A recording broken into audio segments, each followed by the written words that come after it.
Welcome back to the Bentonville Beacon podcast, where we're sharing stories and advice from the leaders sparking the rise of Bentonville, one of the fastest growing and most dynamic cities in the United States, nestled in the Ozarks Mountains of Northwest Arkansas in the heartland of America. Hey, I'm your host, James Bell, and I am thrilled today to share the studio today with Randy Wilburn, which I have to admit is both exciting and a little bit intimidating. Randy is perhaps one of the best natural podcasters that I know. He's the founder and creator of I Am Northwest Arkansas and the host of the I Am Northwest Arkansas podcast. And I love this. His title at Encourage, Build, Grow is Chief Encourager. And there's so much more, and we'll talk about it. So Randy, welcome to the show. James, thank you. It's an honor and a privilege to be here. I've had a chance to catch several episodes of this podcast, and I use this podcast, among others, to kind of keep up to date on what's happening, especially in this neck of the woods, being just up the road a piece from Fayetteville. So I love getting up to Bentonville, and there's just so much growth happening in this area. Once you can't blink without missing something. That's true. Well, I appreciate that. Yeah, absolutely. Let's kick this off with one of my favorite questions, which is what should the Bentonville Beacon podcast know about you? Well, I guess, I think the simplest thing is that I relocated to Northwest Arkansas in 2014. And I remember saying to a good friend of mine who convinced me to move here, I said, when I came back to work with the company I used to be an owner of, which is Zweig Group, I said to him, hey, I'll come back and work, but I'm not moving to Arkansas. And he was like, oh, you don't have to move to Arkansas. You can just work from New England and everything will be fine. I was living up in Boston at the time. And I was like, okay, well, maybe let's see what we can do. And then lo and behold, about less than a year later, he had my wife come visit for a long week, a beautiful week of weather in October of 2014. And the moving truck for us was moving into Northwest Arkansas 2 months later. And the rest, as they say, is history. And I'm 8 years in now, and I honestly cannot believe it that I feel like I'm part of the fabric of Northwest Arkansas now. So it's kind of cool. Yeah, very cool. Well, that's the way it always starts. We put a little hook in. Yeah. And then you come check it out. Right. And then you bring your significant other, and the next thing you know, you're here. In full effect. Absolutely. Well, coming to Northwest Arkansas from Boston, right? Yes, Boston. Yeah. Was that a culture shock, or what did you discover when you got here? What did you expect, and then what was reality? Yeah, it was a little bit of a culture shock. I thought about this when I was thinking about just our conversation, and when I first landed at XNA the first time, I came without my wife, and I remember thinking, where am I? Cow patties, just, a lot of farmland. Because when if you, back in 2013, 2014, when you landed at XNA, you were like, wow, where am I? I'm in the middle of nowhere. I'm like, I got to get a rental car because I'm not getting an Uber around here. That's just not going to happen. So it was fun. I came here, I got a chance to experience what it was like. It was just great to kind of check out Northwest Arkansas in all its splendor.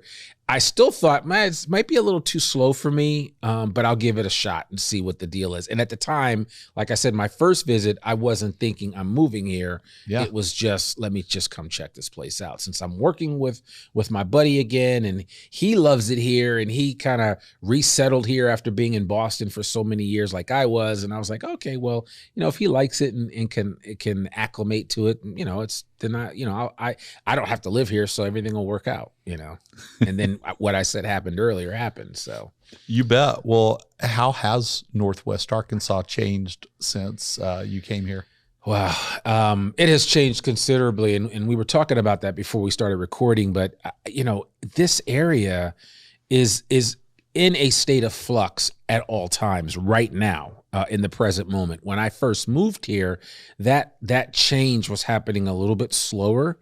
But even like Bentonville is like, I don't recognize the Bentonville today versus what I saw in 2014 when I came here. I could kick myself for not buying some property up in Bentonville. I mean, everything was affordable in all of Northwest Arkansas at the time. Yeah. And I just, I wasn't thinking clearly.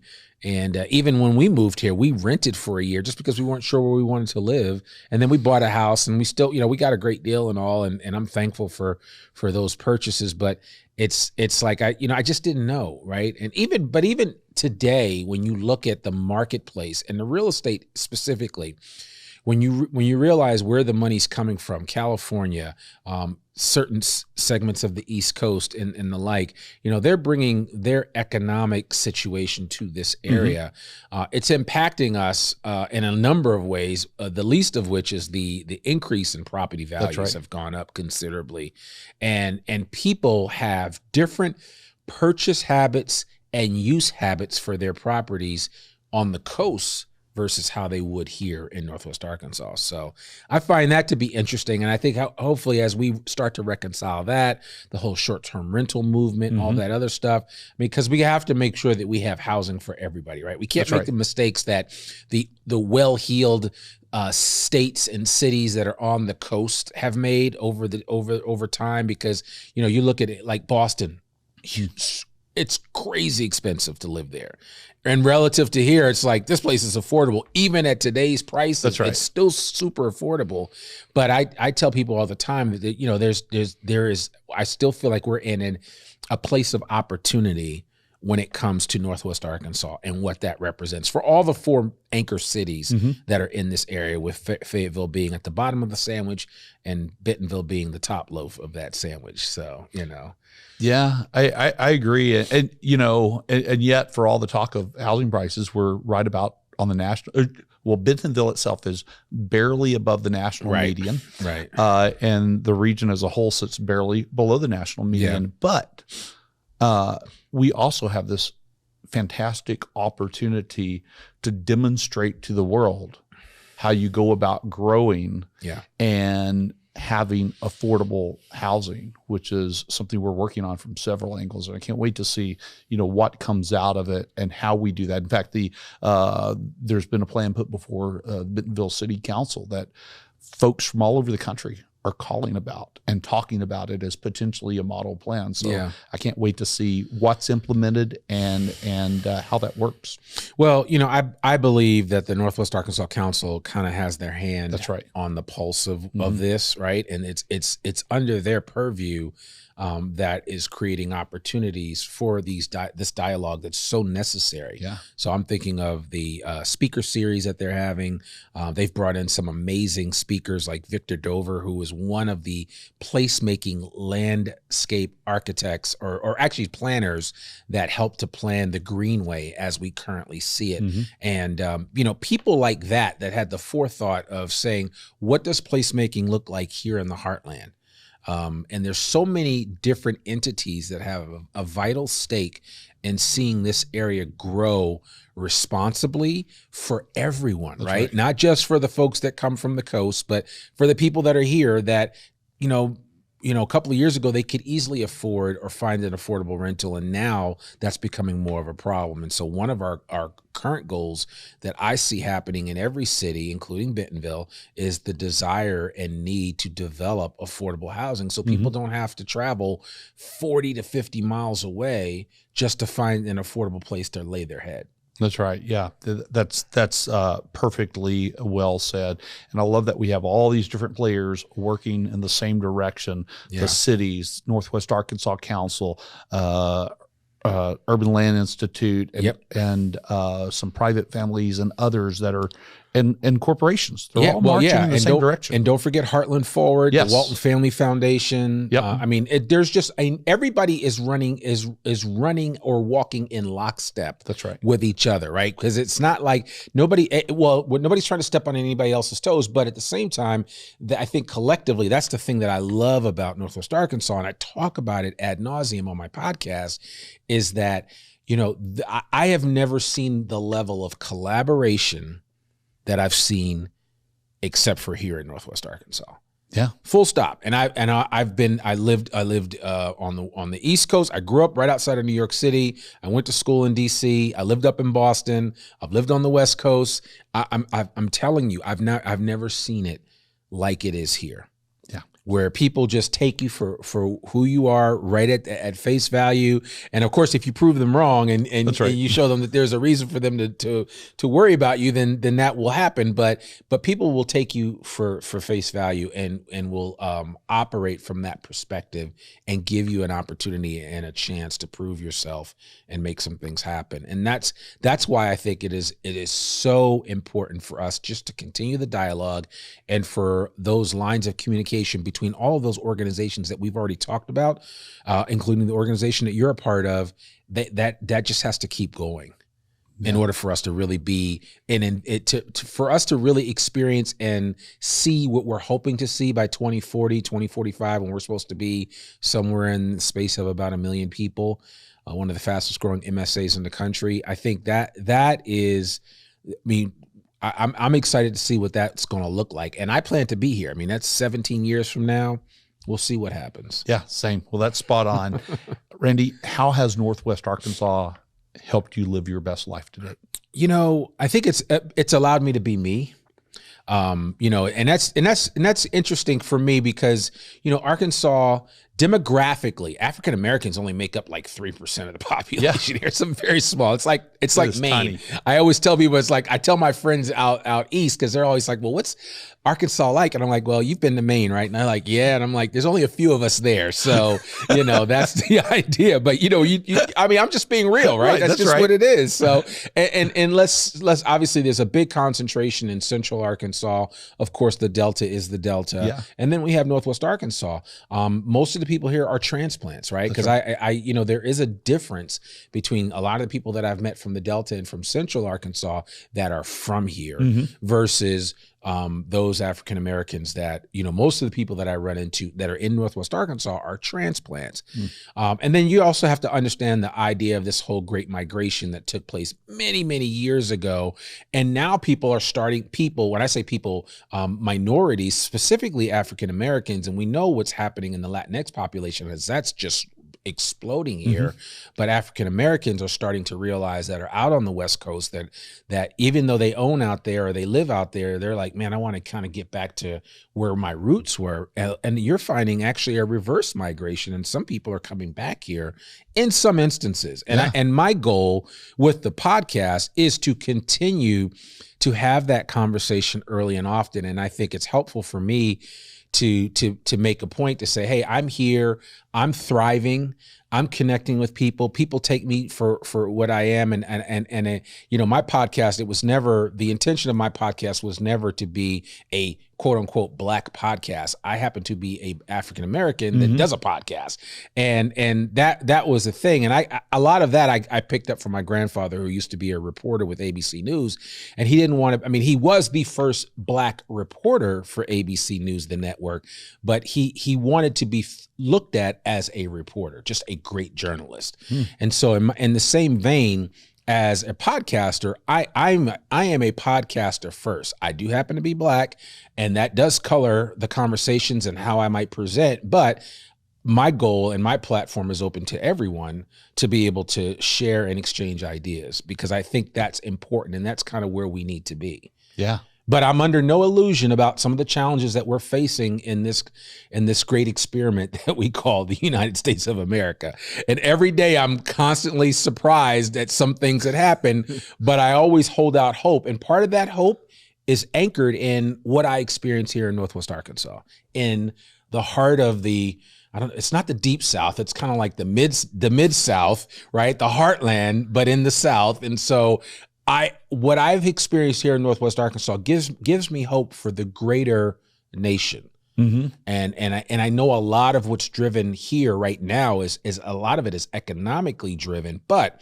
I also see the social aspects that are playing into that. And I think that's important, and that shouldn't be lost on anyone. No, it shouldn't at all. And yeah, I kind of look at this place and I think of it as, and I've had this conversation with a number of people about what are we? You're right. Are we the South? Are we the Mid-South? Are we the Midwest? Or the Heartland? I mean, is it the Heartland? What is it? Yeah. And I think there's this interesting mixture that's happening here. Part of it, well, largely because so many people are moving here from different places, but it's kind of like what we attribute to the charms of the South, the good part of the charms of the South. Sure. But what's really more so the small town America, you might even call it rural America, reach across the fence, help your neighbor. Let's just help people. Let's just be good people and see people for who they are, combined with all the entrepreneurial spirit of the West and the good sense of the Midwest. Yeah. Right. And or I've heard it described other ways, Hallmark meets Disneyland and a whole bunch of other ways. But depending on who I'm talking with, I guess I can apply that to each of them. But let's get to your businesses. Let's talk about Encourage, Build, Grow for a moment. In that business, who are you serving? What is it that you do for them, the problems and needs that you solve? So, and I appreciate you asking that, because when I came here, I came back to work with a firm that I had been an owner of, as I said before, Zweig Group. At the time, it was Zweig, White & Associates. We were a management consulting firm for the design industry. So think engineers, architects, environmental consultants, planners.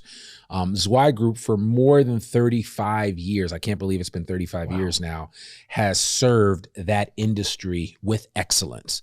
Mark Zweig, who is a professor at the Walton College of Business, an amazing professor of new venture development and entrepreneurship, he started the company in his garage. We like to say, like a la Steve Jobs, right? Or Hewlett Packard. He started the company in 1988 in Natick, Massachusetts, and never looked back. And then, you know, I came on board. We became an Inc. 500 company 2 years in a row. I mean, just had really astounding success, and I learned a lot from him. And then the company got acquired, and then Mark got the company back in 2010, and that's when he brought it to Northwest Arkansas. And so I worked for them while I was here for the first 5 years. And then in 2019, I decided, you know what, I was ready to, after my second stint at Zweig Group, I was ready to kind of transition and do something different. I'd been doing a podcast for them. I had done a number of things. But one of the things that kind of saddened me about my time here was that I really didn't know enough people.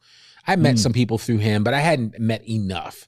And I was like, you know, I think the best way is for me to meet some people.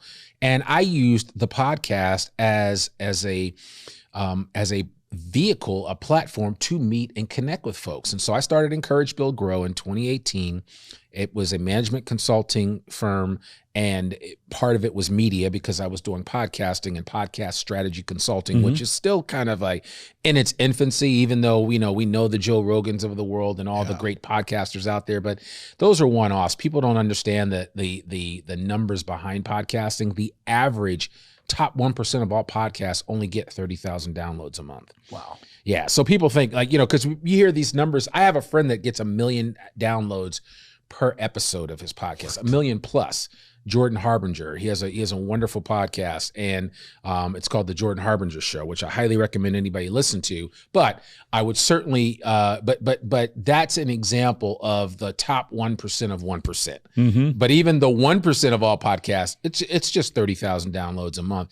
But here's the importance, James, with a podcast, is that you're able to, in a period of time, just like what we're doing here, we're sitting down, you're able to have a conversation, tell a story. For some people, the barrier, I mean, everybody can't afford to be in a wonderful setup like this, right?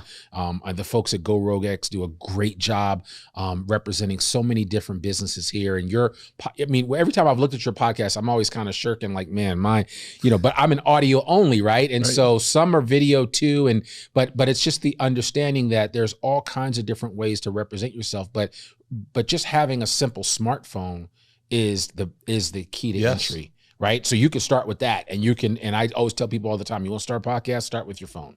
Just start recording into that, push it out through Anchor, and go from there. And if you get some stick-to-itiveness with that, and you find that there's a topic or subject that's really sticky in your mind and in your heart that you want to share, then you can go out and share it. So Encourage, Build, Grow afforded me the opportunity to not only still do some work with design firm clients like I was doing at Zweig Group. I still consult with Zweig Group. I still do their podcast, which is now 6 years running, called the Zweig Letter Podcast. And that comes out maybe twice a month, every 3 weeks or so. And it's an industry-based podcast. And that's that. And so what I have shown companies is how to leverage their knowledge to share it out with the world through a podcast. And it could be video like what we're doing here, but it could also be audio, strict audio, because the beauty of podcasting is that, especially for audio, is that people can multitask while they're doing it. They can walk the dog. They can wash the dishes. They can take a shower. I mean, every morning I have my routine of what I'm listening to in the shower before I get ready for work. And so there's just a beauty to that. And so I tell people all the time that it's a great platform to consider if you feel like you have something that you want to share with the world. And it could be small, but it could also be big. So yeah, that's what I've been doing for the past 5 years. And then recently under Encourage, Build, Grow, which has been kind of like a holding company for my consulting, doing the podcast strategy consulting, I started up I have I Am Northwest Arkansas under that. I started another organization called Story is Fuel, which is where I'm helping businesses to tell the story of their brand to the world as well as to their teams internally. And then I recently, just recently was awarded a Kiva loan for a startup of Onboard NWA, which is a hyper-local job board, which is focusing on the needs of small to medium-sized businesses that often get overlooked in the recruitment process when you think of all of the legacy companies that we hit. We have a Fortune 1 company, and then we have a couple of Fortune 500 companies that are here. And I mean, it's not, of course, Walmart, Tyson, JB Hunt, I'm sure they could all use more people, but they have the capabilities and the people power of bringing people through the door. But a lot of these smaller companies struggle in that area. And then I think about like all of the startups and the startup community, right? And they want to be able to leverage that knowledge and bring in some really talented young people. Of course, we have that wonderful plot of land down there in Fayetteville known as the University of Arkansas that produces some amazing talent. And so now the idea is, how do we siphon that talent off of the University of Arkansas and just keep it in a pipeline of rotation back between Fayetteville and Bentonville all the way back down, so that people that leave the U of A go to Springdale and go to some startup there, and go to Rogers and go to a startup there, Lowell, a startup there, or come up here and maybe work with Charu Thomas and Tanner Green at Ox and do some amazing things that those guys are doing. So, I mean, there's just all kinds of opportunities in this area. And I'm thankful that I'm able to be a part of that. And that's why I saw the need of building just out a really truly hyper local job board that serve the needs of local organizations, both for-profit and nonprofit businesses. And I saw this need because as I've been doing these podcast episodes for I Am Northwest Arkansas over the last 4 years, I realized that people that nonprofits and for-profits were having a hard time finding folks. I mean, there's 10,000 open positions right now. So there's a lot of opportunity. And unfortunately, and this is nothing against LinkedIn Jobs or ZipRecruiter or any of those organizations. They do a great job at what they do.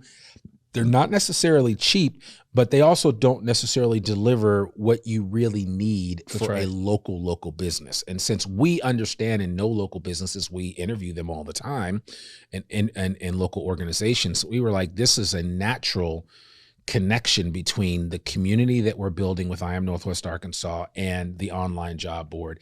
And the one wrinkle that we're offering that you're not going to find in most other job boards is we're offering what's called your ability to create a sonic job posting. So that sonic job posting essentially is if your job posting that you put online also had an audio component too, where you could hear from the founder of the company that could tell a 30 to 45 second story about the company, and maybe hear from the hiring manager that's looking to hire for a specific position.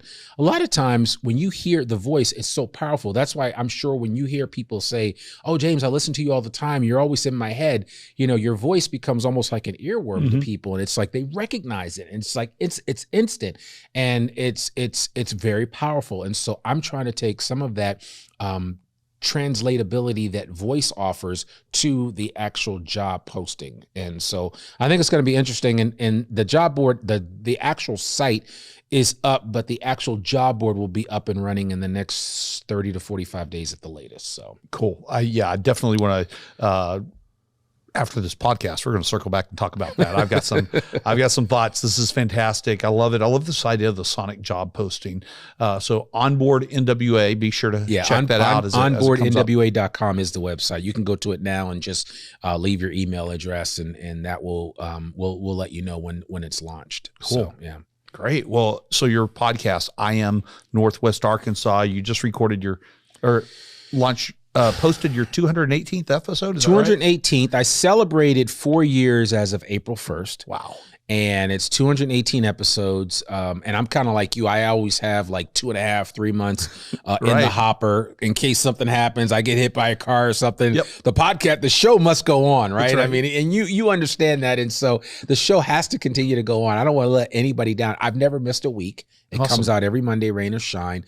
And honestly, like I said earlier, it covers the intersection of business, culture, entrepreneurship, and life here in the Ozarks. And whereas yours podcast is a little bit more niche. That's right. My only niche is Northwest Arkansas. That's cool.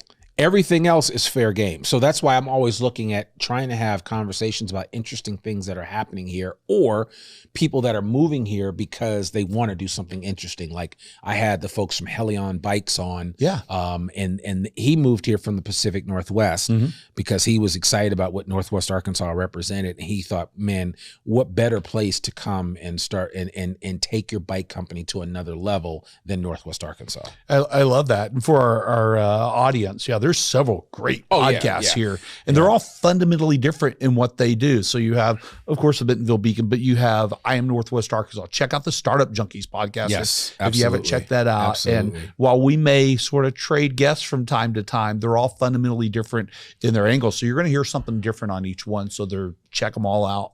Yeah. And every podcast, I think, and that's the other beauty too, because like your podcast follows a different formula and you ask a different line of questions. Mine is more organic as far as I just believe it or not, I don't send anybody a list of questions that I'm going to ask you. The only question I ever ask everybody, which is tell me your superhero origin story, right? Because I think it's important. It matters to who the listener is. Who are they listening to? Why should I care? And so I always want to set that stage, and then I go into the actual conversation that we're going to have, because I think it's important for people to care about what they're listening to and want to listen. So that's cool. Yeah. Who should I ask to be on the podcast in the, say, Bella Vista, Pea Ridge, Centerton, Bentonville area? Who have I missed so far? Have you had Chef Erin Rowe on from Ozark Culinary Tours? I have not. Yes, she's written a book on Ozark. She's written a recipe book on food from the Ozarks. Excellent. And I believe there is a squirrel stew in there, but she also has other stuff as well. So I don't want to freak anybody out if you don't like squirrel, but there's a lot of people up here that like squirrels. So, I grew up in Central Arkansas. My dad's from North Central Arkansas. Okay, right. So I've eaten a lot of squirrel in my time. All right. Yeah. So I certainly would highly recommend her. I don't know if you've had Omar Kasim on. No, there's another good one. I would definitely. Omar's about to blow up in a big way with Plomos. He's about to open up one in Dallas. I mean, I think Northwest Arkansas is not big enough for him. Yeah. He's decided to kind of do some other things. I would certainly, have you had Bert Hanna on? No. From Hannah's Candles? Yeah. You're getting some great ones. His story is amazing. He was on episode 20 of the I Am Northwest Arkansas podcast. Here's a guy that left the U of A with 9 hours shy of graduating. Wow. And just realized that he could do it on his own. He didn't need what he was getting in school, and he had already built a successful candle company and took it up to like 70 million or what have you. And just he's done a lot of good stuff. And I think his dad at one point in time was the former mayor of Fayetteville. So so got really interesting story. Matt Cooper. You got to have Matt. And here's why I say Matt's a personal friend of mine. I love Matt to death. Matt, I interviewed him when he was at the Preacher's Son. Okay. Because he was the Preacher's Son. Yeah. And his dad actually had preached his first sermon across the street at that Methodist church. Yeah. That's across from where that beautiful restaurant is. And then, of course, he just opened up Conifer. But I think he could speak to just the importance of, the economic growth of the service industry and why we can't leave them behind when comes to making sure that we protect the needs of everyone that serves all of our local economies here. Yeah. I mean, it goes without saying. So, and then, I mean, I don't know if you've ever had Joel Gordon on, but Joel Gordon is a maker. He used to be with the Amazium. I interviewed him when he was at the Amazium. Joel Gordon is, I mean, he was, I don't want to say he was appointed, but he worked with the Obama administration when they were rolling out this whole concept of makers and what that platform would look like around the country. And now you see it, like they just had the big NWA Makers event, which was huge down at the Washington County Fairgrounds just this past weekend. And I mean, there's just so many. I mean, Charu Thomas. Oh, yes. Yeah. So we've been working on getting scheduled. I have not had so her on I would have her, and I would also have Tanner Green on. Yeah. And the reason why I would have Tanner on, and what I spoke to him about, he has a really interesting story because Tanner dropped out of school. Yeah. To do Ox, which at the time was Oculogics, and he's never looked back. And that guy he has the greatest smile ever, and it just, it warms my heart. And then of course Andrew Gibbs Dabney. Yep, I've had him on. Yeah, Andrew's my man. I had him on when he first did his Kickstarter.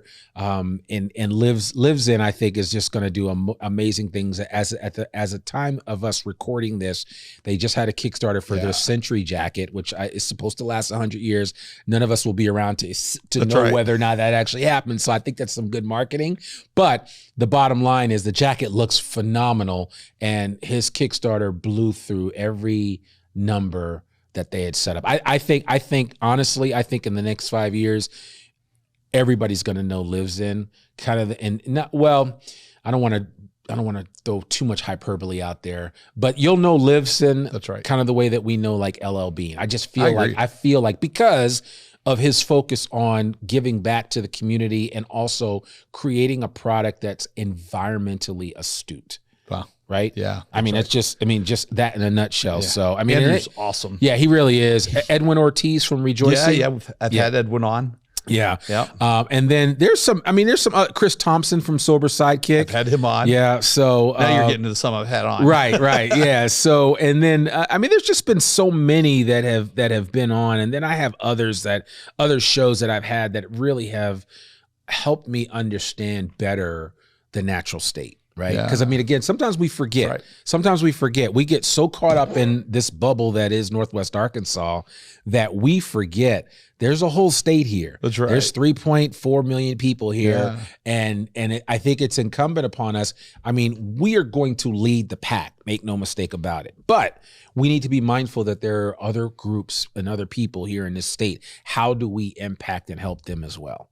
And I think there are opportunities for us to really do that, especially down in the Delta and other areas that seem to always be left in the dust. No pun intended. Yeah. No kidding. So, well, I'm going to skip over a couple of questions for the interest of time, but you've had all these amazing guests on your show. Many of them are doing business, or most of them are doing business across the whole region. Many of them in Bentonville. Given your experience with your guest experience and your experience, what would you say that business leaders should consider when they think about Bentonville? I think when you think about Bentonville, think about a city that is pro-business, right? I think every city in Northwest Arkansas is pro-business. It's almost, but there are gradations, if you will. And I would say, when I look at, and Springdale's starting to get there, but when I look at the city that is really open to helping steward, this next round of entrepreneurship in this area, Bentonville is firmly in a great place to do that for a number of reasons.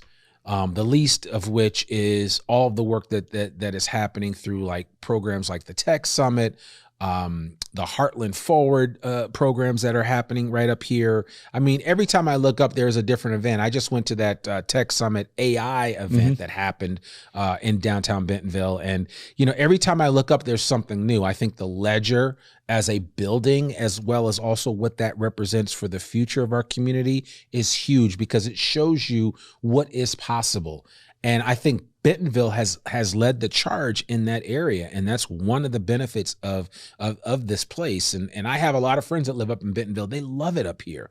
I live in Fayetteville. It's just where I happen to move because I wanted to be like 2 minutes from where I was working, and that's always been the case for me. But I would live up here in Bentonville. I mean, and the other thing, I mean, you know, I was just up here for a Roots concert at the time of recording this. It was just a couple of days ago. Sitting out there at the Momentary, the weather was perfect, and I was literally just a small baseball toss away from where Questlove was playing his drums. It was phenomenal. And the cool part about it was I was actually outside of the venue before I came in, and I could hear the musicians as clearly as I could when I was in there, sitting out in front of Yayo's after I had just enjoyed a California burrito from Yayo's, which is amazing. So, and Chef Raphael is somebody else that, you know, so we've been talking with him about getting him on. So. And he's hard. He's a hard get because he's just super busy, but he is one of the most talented, the most humble, but ridiculously talented chefs that I mean, he is, I mean, we have, like, arguably we have, and again, this is not,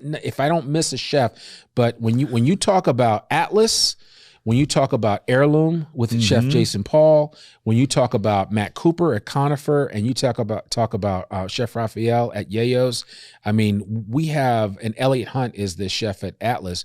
I mean, I would put these guys up against any Michelin star rated restaurant chefs.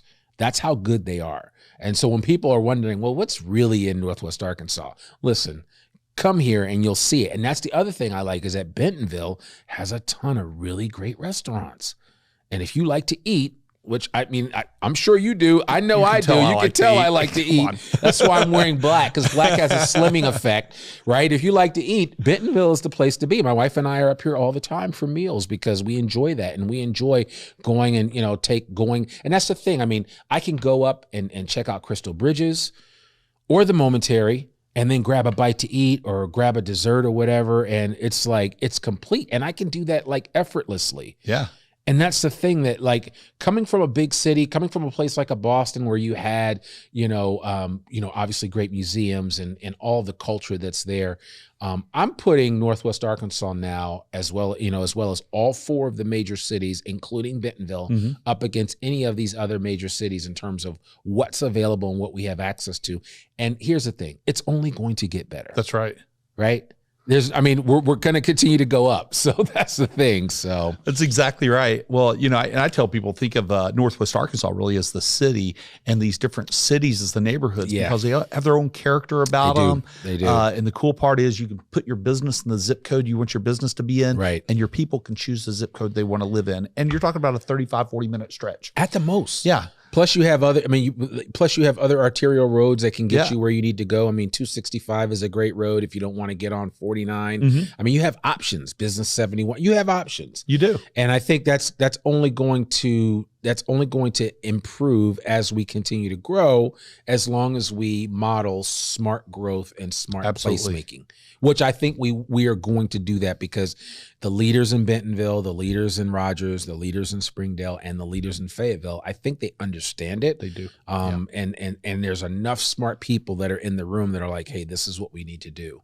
And I think it's important for us to continue to move in that vein. Yeah, you bet. Well, Randy, you're a fantastic storyteller, so I can't wait for this one.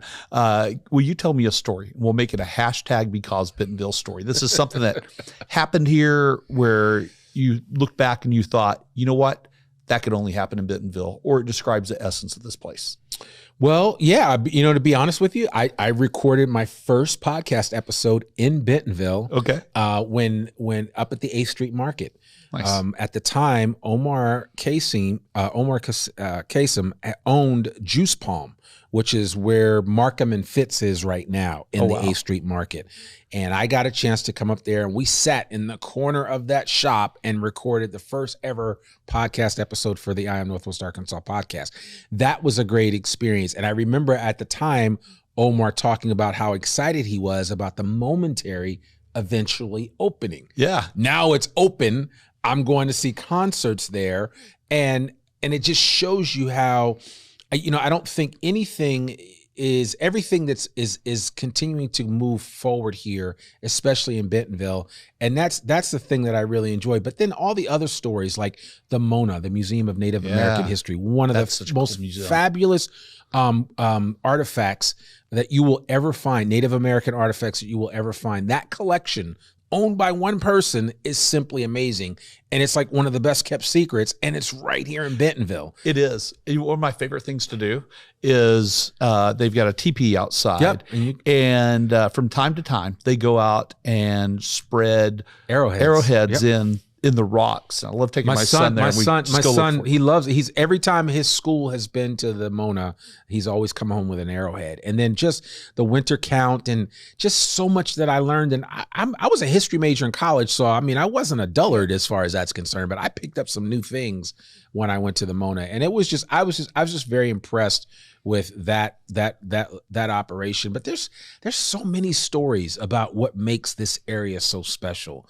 And you know, just what I said earlier about Chef Matt and the preacher's son and the connection with his dad preaching across the street. I mean, how do you make that up? You can't make those things up, right? I mean, and that's the uniqueness of Bentonville, and that's what makes it special. And then when I reread, I should say, Sam Walton's autobiography, that gave me a whole new appreciation for not just Walmart, but for him and for the family and for all that they're doing in this area. And regardless of where you sit on what side of what table about anything that anybody does, the reality is that he had a vision which is paying forth in dividends to this day, and is only going to continue to do so because of some things that he thought about doing a long time ago, right? And so when you think of like Napoleon Hill's book, Think and Grow Rich, Sam Walton put that into practice, and we are all the beneficiaries of that. Absolutely. You know, the other day I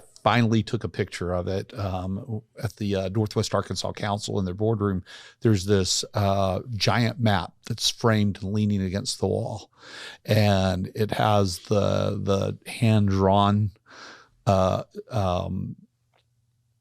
I-49, sure, and X and A, and the 412 bypass, I believe that they're talking about building, is on there. Just all these assets that we have that have happened in the last 20, 30 years here. It's pretty incredible to look at and think about how far in the future Sam Walton and how he drugged JB Hunt, not drugged, but got JB Hunt and Don Tyson to come into the room with him, and how they drew this map, and others, and it's fascinating to look at. It is. It really is fascinating. And when you think of it, and it's like, man, we are just starting to hit our groove. We are. So it's going to be interesting to see what happens. I mean, your podcast is not that old, but I mean, it's already aged well, and it's continuing to tell a story that needs to be told, because people need to understand the economic ramifications of good decision making.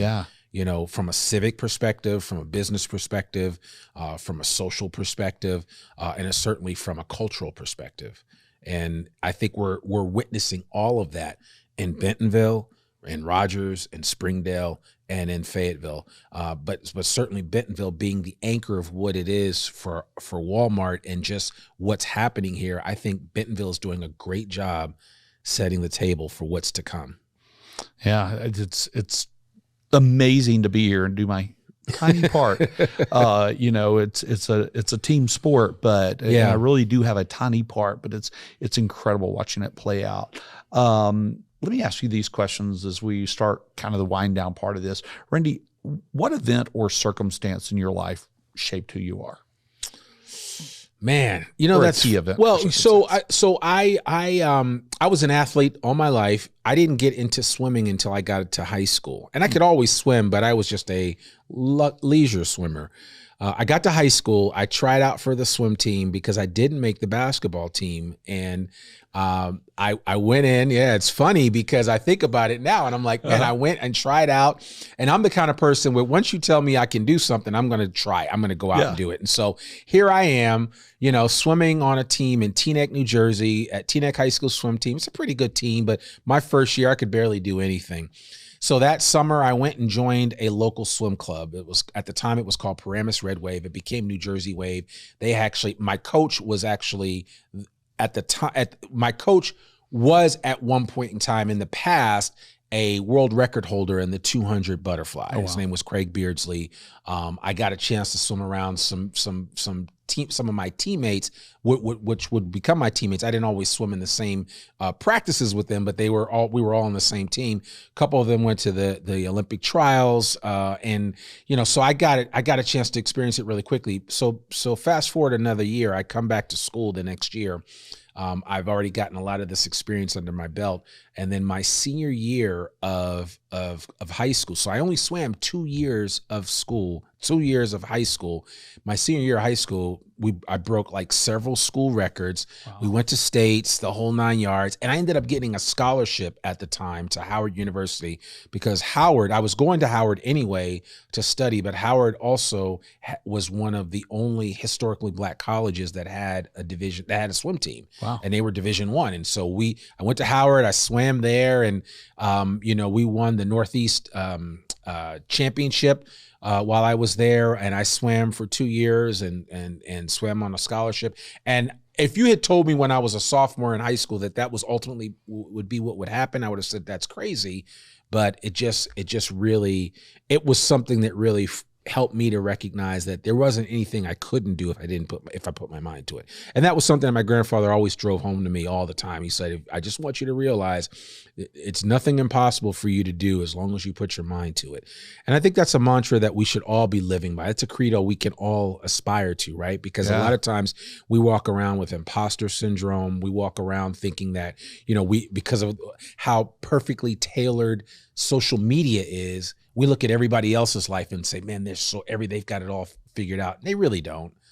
And, my encouragement to anybody listening to this is that anything you can do anything you want if you put your mind to it, period, end of story. And that experience for me, coming out of high school, going into college, getting a swimming scholarship, really swimming at a high level. And I still swim. I mean, I swam masters for a while. I've also swum around Beaver Lake. I've done the Swim Oz event. Nice. So it's a 1 mile swim around Beaver Lake Dam. I've done it 2 years in a row. Shout out to Bonnie Adams and the master swimmers that jump into that lake and swim all the time. But so I've done that. And I got something out of stepping out of my comfort zone and trying something different. I got something that has served me well all of my life. That is so cool. Yeah. I love it. Shameless plug. I've had Bonnie on this show too. Bonnie's great. Fantastic. She is fantastic. She is. Just a few questions left here. I got to ask this fun one. If you could co-host your podcast with one fictional character, who would that be and why? Yeah, I thought about that when you asked that question, and I kept thinking, what fictional character would I choose to have on the podcast? And so I think it would probably be, excuse me, Forrest Gump. I'd love to have Forrest Gump on the podcast because, that movie is so great on so many levels because of the way they weaved so many different things in there. And they took basically a fictional character and married them to so many significant historical events. And so I would love to bring him in. And, he was somebody that you couldn't say no to. Mm-hmm. He just figured out a way to move on from that. And so I would love having him as a co-host and, doing a couple of episodes and kind of going from there.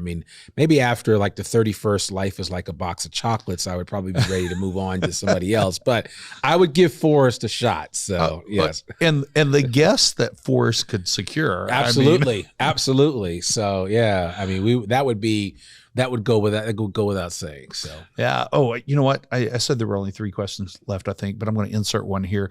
What's the most unusual thing you've done to gain audience members?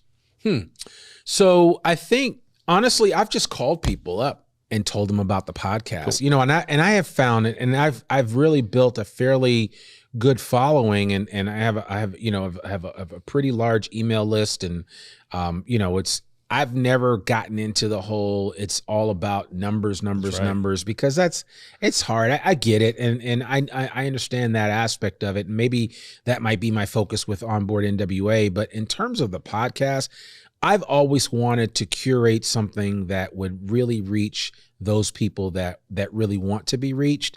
And then the thing that keeps me coming back are the stories that I hear from people. Like a couple I'd never seen before in my life. I didn't know them from Adam. Came up to me at an event and said, "Are you Randy from I Am Northwest Arkansas?" And I was like, "Yeah," because I was sitting there at the table and I had all my stuff out, and they were like, "We moved here because of you. You're the reason why we moved from Fort Collins, Colorado, with 2 young kids." And they were like, "Your podcast helped us," And I was like, wow. And I've had this is not the first time. I've had multiple. So now I'm trying to actually coordinate and orchestrate an event where I'm going to get people together that have relocated here. And the podcast was one of the instrumental things. Like I have a couple in Fayetteville, the very dear friends of mine now, they moved here. The podcast sold them on Northwest Arkansas, and they were on the fence. And now they were like, "Yeah, you helped us get over that." Now they own a home and they have a rental property. I mean, they're all in. So when I hear stories like that, and I had an executive at Tyson that came and moved here, and he said the podcast was really what convinced him to sign the contract with Tyson in the middle of the pandemic, when he didn't necessarily want to travel up here, but he listened to my podcast enough that he was like, "You know what?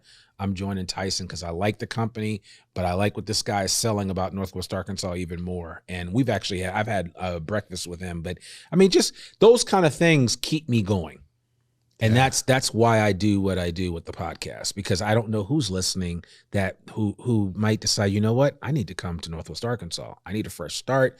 Maybe I'm tired of living in, on the West Coast or that coast or whatever, and I want to come here." And it's nothing against those places. I still love San Francisco to this day. I lived out there for 6 years, but there's nothing like Northwest Arkansas.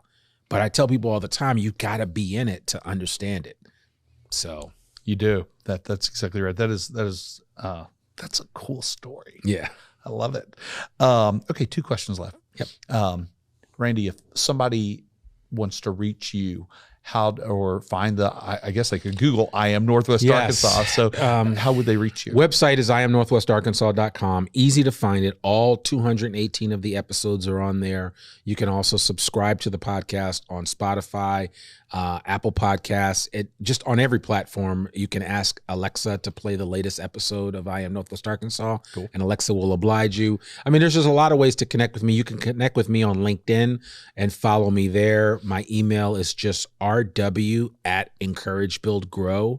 If you're reaching out to me specifically related to the podcast, then it would just be hello@iamnorthwestarkansas.com.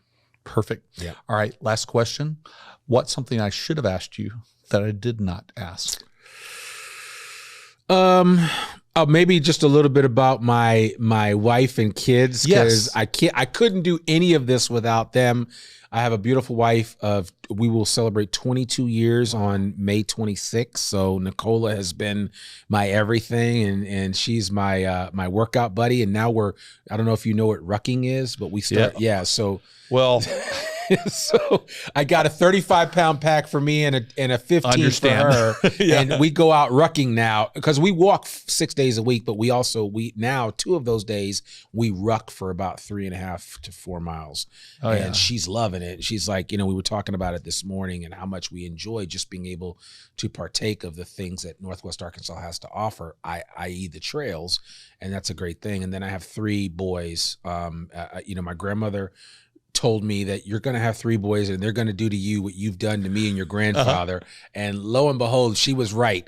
And so Joshua is 18, Nathan is 16, and Aiden is 13 going on 30. But they are my pride and joy, and I love having them there. Joshua's about to graduate from Fayetteville High School at the end of this month at the time of recording this. Nathan plays football at Fayetteville High School, and Aiden is a wannabe soccer star on FC Arkansas, which is a local travel team. So, but no, I mean, I couldn't do any of what I'm doing without their support. Very Full cool. stop. Well, I gotta tell you here as we wrap up that I'm quite familiar with rucking. So I spent 8 years in the Navy Reserve, but I was a Navy hospital corpsman. Oh, wow. So spent most of that, or a good bit of that time, with the Marine Corps.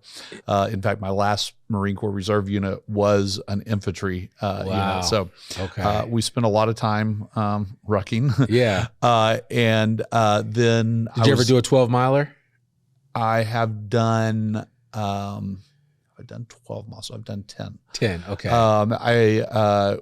I was out for 13 years and joined the Army National Guard. Okay. Okay. And during officer candidate school, Okay.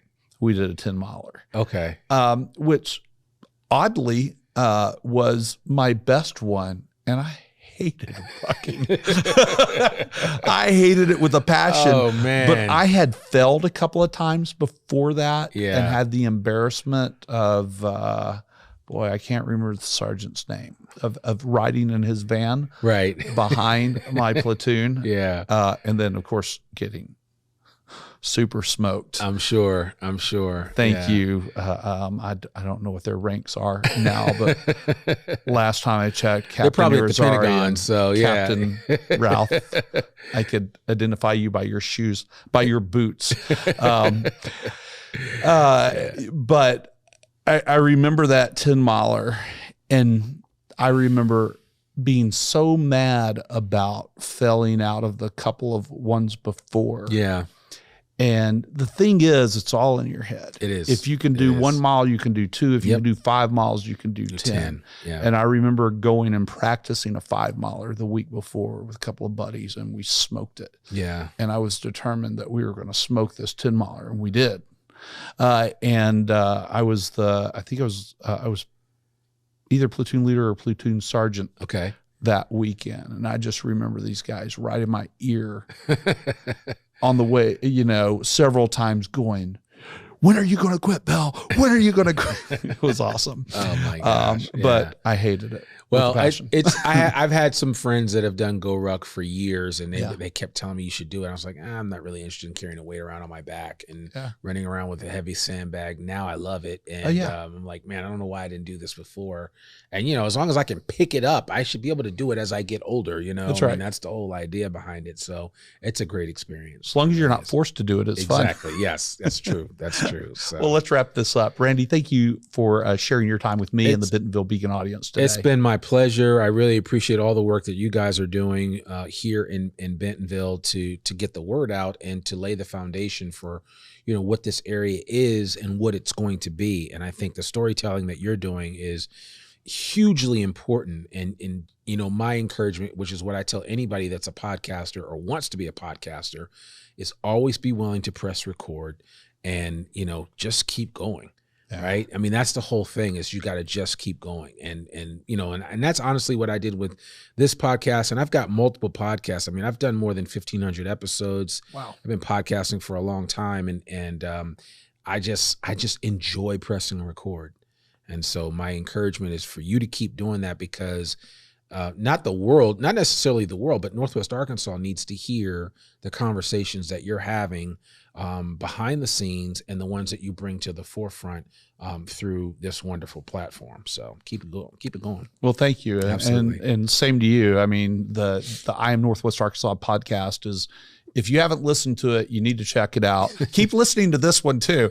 But fantastic podcast, and I appreciate the storytelling. Yeah, and if I might just add this one plug, we are on KUAF every Tuesday now on Ozarks at Large at 12 and at 7, so you can hear a snippet of that week's episode on Ozarks at Large. So it's like a taste test. So if you're not sure if you want to do the whole thing, listen to Kyle Kellums on KUAF on Ozarks at Large. Comes on Monday through Friday, but on Tuesdays, you can hear a snippet of the I'm Northwest Arkansas podcast. And if you like what you hear, visit us at IamNorthwestArkansas.com. Check out the episode in its entirety. Perfect. Great way to wrap this up. Absolutely. But hey, thanks to our Bentonville Beacon audience. Without you, this show would not be possible. So, keep coming back. Share this episode with your friends and colleagues, but keep coming back to hear more about Bentonville's leaders and businesses and Bentonville and Northwest Arkansas, this place where you get more of what you want and less of what you don't. Thanks, and we'll see you next time.